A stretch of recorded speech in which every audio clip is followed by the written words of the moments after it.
you were bringing together all these brilliant young playwrights in this urban milieu. Can you tell us a bit about that? Yeah, well, to go back a little bit earlier, if we're thinking about this emergence of the purpose-built playhouses in the 1560s and 70s, the very late 1570s, early 1580s is when we start to have names to attach to plays. And we start to know about some of the playwrights. And some of these are like Shakespeare in that they're actors who then seem to move into writing plays as well. So Robert Wilson is the author of a play called The Three Ladies of London. And this is the earliest surviving play that we can locate in a particular purpose-built playhouse. In this case, the theatre in Shoreditch that his playing company seemed to have been using in the early 1580s. We also know that Anthony Munday was writing plays around this time, partly because in the late 1570s, early 1580s, he also writes anti-theatrical pamphlets in which he expresses regret that he has done this thing of writing plays. And another anti-theatrical writer... Reminding us that this was actually quite controversial, not just because of commotion, but on a broader scale as well. Right? Absolutely, yeah. And another one of these anti-theatrical writers in the late 1570s, early 1580s, is a writer called Stephen Gosson, who again had written plays, and actually in his anti-theatrical tracts, talks about some of the plays that he wrote, as part of regretting that he did such a terrible thing.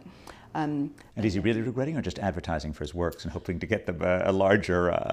we were talking about how racy they are, or whatever it is that he's... Well, in the case of Anthony Munday, we might suspect that sort of thing is going on, because Anthony Munday does go back to writing plays. Stephen Gosson doesn't seem to go back to writing plays, so maybe isn't. Might be a bit more genuine in his case. But, Munday is one of the earliest writers to whom a particular play can be attributed. So in his case, a play called Fidelio and Fortunio.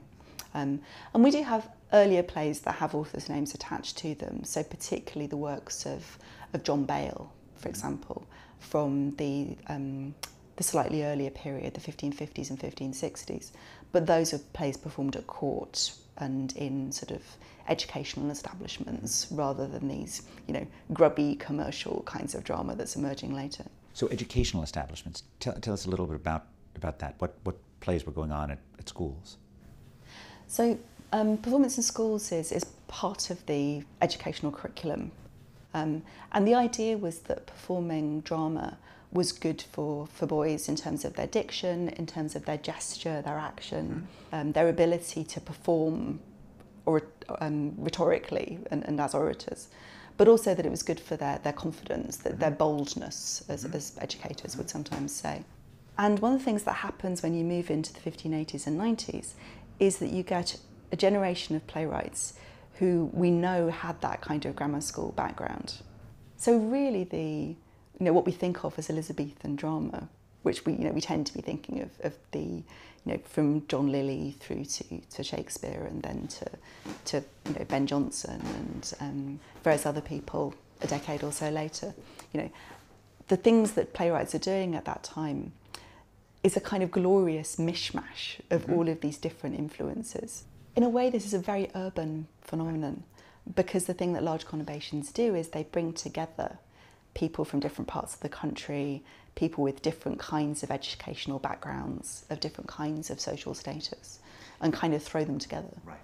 And they're not performing the same play kind of for 5 nights, 10 nights, 20 nights, 40 years or whatever. Like the mousetrap that's over there for celebrating its 65th year, right? Exactly. So you don't get that. What you get is a really rapidly rotating repertory where they don't perform the same play day after day. In fact, they might not repeat the same play within a week or a 2-week cycle. So how did the playwrights satisfy this completely insatiable demand for new literary pleasures in the theatre? Well, to some extent they stole. So either they didn't quite steal each other's plays, but it is a theatrical culture that thrives on imitation and spin-off.